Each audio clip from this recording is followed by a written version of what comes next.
hindi sila nagpigil pasada o hindi nakasakay ako.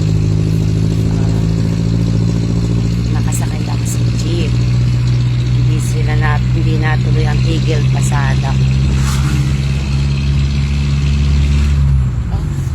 Nawala. Yan, good afternoon po. Habang po tayo nakasakay, makinig lang po kayo. Huwag po kayong matakot sa akin. Ano po, hindi naman po ako masamang tao. Hindi ko po kayo hinga ng pera o ano pa man. Ano po. So, kailangan lang po na mag-share. So, ako po yung nagpapasalamat. Alam niyo kung bakit? Kasi, hindi po natuloy yung tigil pasada ng jeep. Kasi sabi ko kapag natuloy, yung jeep, ay di maglalakad ako hanggang Pagbilao. Kaya purihin ng Diyos, mayroon tayong jeep na nasasakyan. Di ba mga ate kuya, kaya ba natin na maglakad pa Pagbilao? Yun po yung pribilehiyo ng Diyos. Ang nasa isip ko po kasi ngayon ay tigil pasada po kasi yun ang balita. So kaya po salamat. So habang tayo nananakbo, mag-share po ako ng mabuting balita. Bakit po nag-share kami ng mabuting balita sa jeep? Kasi po ang balita ay puro masasama. Di po ba? Digmaan sa ibang bansa, mahal ang bigas, mahal ang gasolina, mahal ang gasol. O magkano na ang gasol ngayon? 1.5, 1.6. Di po ba? So ang panahon po ngayon ay kakaiba. At kung tayo po ay magbabasa ng Biblia, nakasulat po sa Mateo 24, na sa huling panahon, dadanas ang mga tao ng matinding kahirapan. Anak, yung kamay mo ha. Matinding kahirapan, tagutom, patayan pa nga dahil sa pagkain. Pero, sa kabila po na ang panahon ay pasama na pasama, mayroon naman po magandang balita ang Panginoon. At ang magandang balita po ay nakasulat sa John 3:16. So kung may mga Bible po kayo sa inyong tahanan, magbasa po kayo. We are living in the last days. John 3:16 po. Hindi po religion ang dala ko, kundi pag-ibig ng Diyos. Napakapalad po natin. Kasi po tayo po ay nakakarinig pa ng salita ng Diyos. Alam niyo po ba? Hindi ko alam kung saan sa US o sa somewhere dyan na pinagbabawalan na po na magbasa ng Biblia. Magbahagi ng salita ng Diyos. Hindi na po pwedeng mag-quote ng salita ng Diyos kahit sa Facebook. Bakit? Bakit po kailangan pati salita ng Diyos ipagbawal nila? Kasi nga po, nakasulat po sa Biblia, darating ang panahon, ang mga tao ay itatatwa si Jesus Christ. Hindi po nila tatanggapin si Jesus. I-reject po nila si Jesus bilang Diyos at tagapagligtas. Kaya po habang pwede pa po kami na magbahagi ng pag-ibig ng Diyos, dahil sabi sa John 3:16, gayon na lamang ang pag-ibig ni Jesus sa sanlibutan. Kaya po isinugo niya si Jesus, ipinanganak po ni Mariam Berhen, naghirap sa cross, namatay, inilibing, 3 araw na buhay na maguli, umakyat sa langit, nasa kanan ng Diyos ang mga makapangyarihan, nakatingin po sa atin, at siya po ay babalik. Bakit po babalik si Jesucristo? Para po sunduin yung katulad na mga tao na mananampalataya sa kanila. Mananampalataya kay Jesus. So tayo pong mga tao, kaya po kami hindi nahihiya. Ano po, pasensyahan niyo po ako. Pero kailangan ko po lamang nasabihin yung mabuting balita na mahal po kayo ng Panginoon. Hindi naman po ako humingi sa inyo ng pera o sobre. Ano po? Kailangan ko lang pong sabihin sa inyo na ang mabuting balita ng Diyos ay kaligtasan. Yung buhay na walang hanggan po, yun po ang aming ibinibigay sa inyo. So nakakalungkot po sa ibang bansa, marami pong OFW ngayon ang pinapauwi na. Pinapauwi po kung may kamag-anak po kayo na OFW. Yung pamangkin ko, nag-text po sa akin na ipag-pray ko kasi po marami nang pinapauwi. Nawawalan po ng trabaho. Bakit? Bakit po nawawalan ng trabaho? Kasi po, padating po tayo na ang kukunin na nila ay robot kasi wala pong malaking bayad na sweldo. Yun po ang dahilan nun. Kaya po nakakaawa din na yung mga OFW mapauwi Dahil tayo po ay papasok na sa robot generation. Yung robot po kasi pwedeng maglaban na, pwedeng magluto. Kaya po maapektuhan po ang ekonomiya. So habang pwede pa po na kami magbahagi, na kailangan po natin pala ngayon ng Panginoong Jesucristo. Walang-wala po tayong tatakbuhan ngayon pag nagtagutom. Pag hindi po, sabi po doon si Spire, paano kung hindi po nagkasundo yung dalawang bansa? Di magdidigmaan na naman po. Eh paano po tayo? Tayo po ang naapektuhan. Marami pong walang trabaho. Marami pong nagugutom. Alam niyo po ba yon? Maraming nagugutom. Nakakaawa po yung mga tao.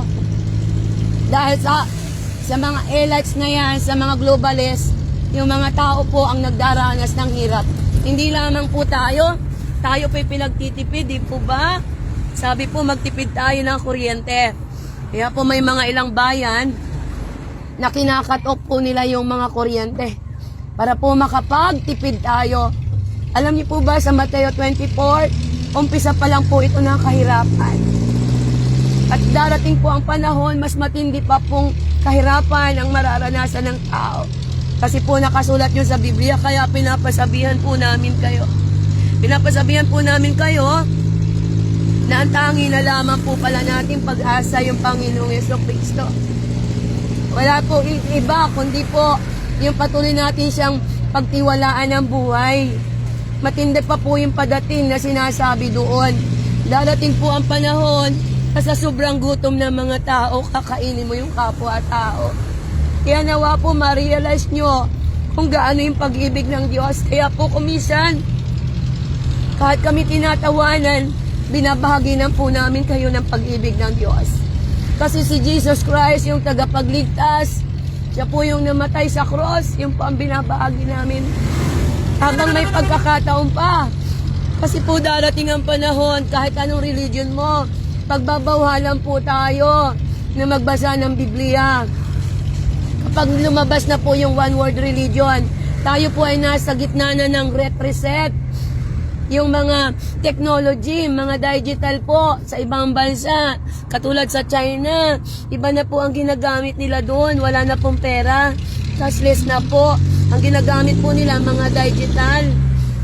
Kaya po nawa, sa panahon natin ngayon, na ang dami natin dinadaanan, puro kasamaan, matanggap po natin na ang Diyos po pala ang nagmamahal sa atin. Ano po?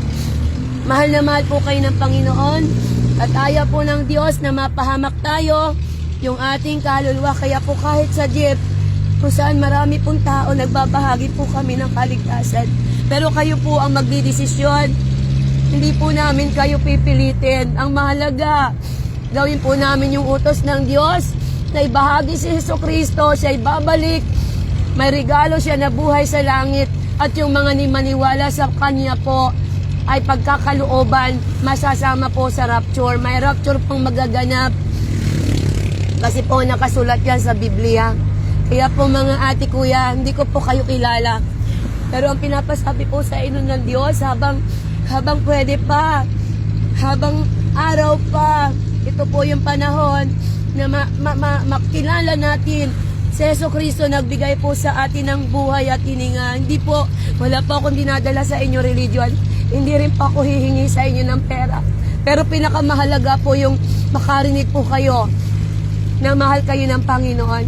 Yun lang po ang magagawa ko sa inyo. Bahaginan kayo. Kasi pagdating ng panahon, ang kaligtasan po ay isa-isa. So, 3 bagay lamang po ang iiwanan ko sa inyo. ABC po. Kung gusto niyo po na matanggap ang regalo na buhay na walang hanggan, may gagawin po tayo kasi si Kristo, pinako na sa cross dahil sa iyo at sa akin. So, letter A, accept Jesus Christ bilang personal mong Diyos at tagapagligtas. Wala pong tagliligtas sa atin, pera, kayamanan, yung Pangulo natin, Mayor natin. Hindi po tayo maliligtas. Only in the name of Jesus Christ. Yun po, yung unang gagawin natin. Pangalawa po, yung believing. Yung pananampalataya mo po. Mahalagang mahalaga yon. Yun ang susi para po tayo makasama pag bumalik na po si Jesus. Babalikan po niya yung mga tao na patuloy na manampalataya sa Kanya at kikilalanin siya bilang Diyos at tagapagligtas, hindi po religion. Kasi po yung pananampalataya, personal po yung kaligtasan. At pangatlo po yung i-confess po natin na hindi po natin kayang iligtas ang ating sarili kasi lahat po tayo makasalanan. Yun po ang tatandaan nyo, ang kaligtasan po isa-isa. Kahit po ako nagbabahagi sa inyo, mga ate kuya, hindi ko po kayo maliligtas. Kaya po yun yung sinasabi namin, ang kaligtasan ay na kay Jesucristo. Kayo po ang magdidesisyon. Hindi ko po kayo pipilitin. Basta po narinig nyo na mahal kayo ng Panginoon at gusto po niya na iligtas. God bless po, sir. Basta po kayong Biblia, ha. Wala na po kasi akong papel. Wala na po akong mahinga ng papel na pambigay na may nakalagay na Jesus love you. Kaya po sa hapong ito, salamat po sa inyong pakikinig. Ano man po ang dumating sa mundo, isa lang po ang tatandaan nyo. Si Jesucristo po, ililigtas po kayo. God is our only hope. He is the Savior of our soul. Ama, maraming salamat po sa umagang ito na ibinahagi ko po ang pag-ibig mo. May regalo ka na buhay na walang hanggan sa mga tao po na tatanggapin ka, kikilalanin ka, at hindi ka po i-reject. Pagpalaan mo po ang bawat isa, yung driver, bless mo po, salamat po, at wala pong tigil pasada. Salamat po, Panginoon, napakabuti mo. At habang kami po'y malaya pa na magbahagi ng pag-ibig mo ng Gospel of Christ, patuloy po kaming magbabahagi para po matupad yung nasa Mateo 24:14 na kapag ang lahat ng mga bansa, mga tao ay nakarinig about Jesus Christ, babalik ka na. Pagpalain mo na po ang bawat isa, yung mga nakinig, may sakit, karamdaman, kagalingan, Lord, walang trabaho, may pagkain po sila sa pagkainan, kahit na po humihirap at mumamahal ang mga pagkain. Pangako mo, yung magtitiwala sa iyo, hindi mo po pababayaan at makakasurvive po kami sa matinding kahirapan na darating sa mundong ito.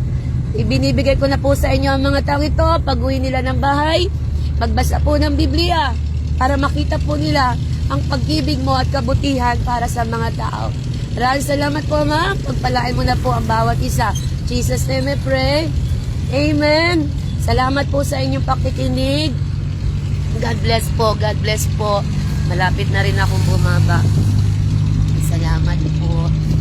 Yan, naiiyak ako dun, ah. Thank you po. Glory to God. Paalam na po at malapit na akong bumaba.